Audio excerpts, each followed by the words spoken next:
the things that we grapple with, even as a Jubilee Party. And we are a party that we've been told so many times, change your name, change your colors, do this, do that. Because, the Kenyan voter wants to see different colors every other time. And this is not for the media or for political parties to blame. I think it requires a very holistic and a coordinated approach to ensure that we are setting out to put in political parties that speak to our issues consistently. But when we have countries like, we're comparing ourselves to the United States that has had over 40 presidents, and we are only on our 5th president, and seemingly things will take shape as we go on. But then at the same time, these are some of the challenges we have as Jubilee Party, trying to ensure that we keep the momentum as we are. The Kenyan people know what to expect from Jubilee Party. The first thing Jubilee Party would do if it got into power is bring back things like Linda Mama, things in terms of education transfer. Those are things that Jubilee Party was known for, and it will continue in that agenda.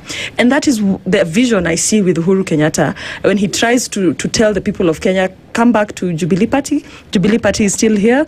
This is what we stand for. I am retiring and I am leaving the floor for young people. That is a conversation that we have in Jubilee. But what, 98 votes? But you see, what does that mean to you?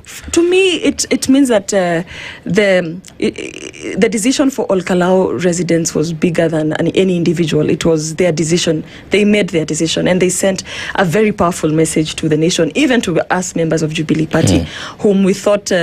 Actually, my prediction was 60-40. I was giving the opposition 60% and 40% to UDA, and I think I am ashamed in front of the people of Olkalau to think that they would have made a decision of a 40%, only for them to make it a very decisive decision of 15% actually applauding. Maybe those were Mushina's family members and some UDA delegates, because they actually can't be counted. And they were quite decisive. And when we go on the ground and we talk to the people of Kenya and they tell us, tupatieni mtu mmoja, we are going to decide.